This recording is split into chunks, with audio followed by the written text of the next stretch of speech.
Chapter 1. Gusts of Revelation. The sun rose over Lagos, casting a warm golden glow over the bustling city.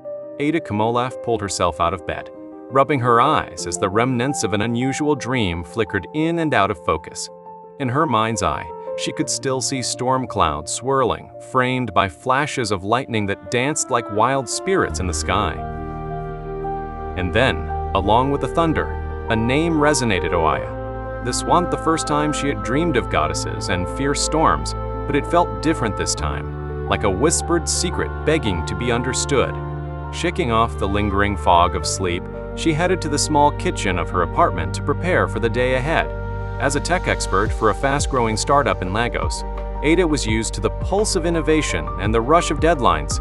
Her days were consumed with coding, designing apps, and devising cybersecurity strategies that would keep sensitive data safe.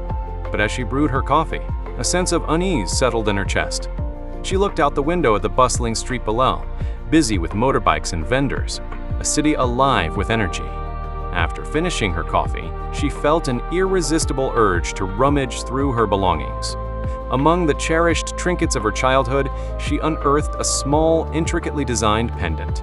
It had been passed down from her grandmother, a piece she had always viewed with a mixture of reverence and skepticism. Intrigued, Ada held it in her palm, its cool metal oddly comforting. As she turned the pendant, she felt a subtle vibration against her skin, an awakening she could comprehend. That morning, as she navigated the crowded streets of Lagos, the city seemed different.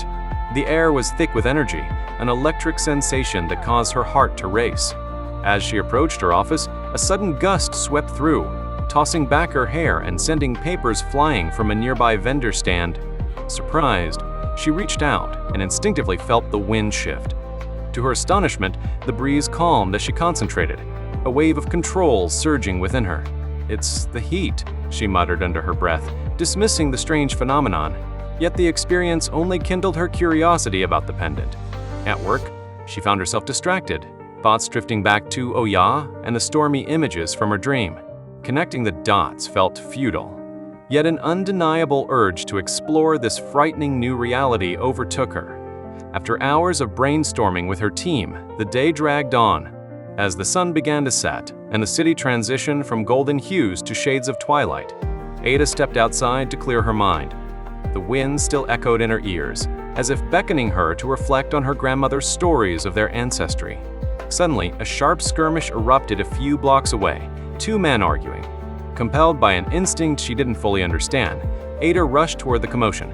As they shouted angrily, she felt that familiar charge in the air again. It was palpable. Without thinking, she raised her hand, trying to push the energy away. The wind responded to her call, swirling into a fierce gust that separated the two men, staggering them back in shock. The confrontation stopped short, replaced by a silence that enveloped the street. Ada stood frozen, realizing she had unnaturally influenced the wind, bending it to her will. Her pulse quickened as realization seeped in. There was something significant about her lineage after all. In that moment, flashes of her dreams flooded back. It was as if Oya herself had chosen this moment to make contact, her powers coursing through Ada.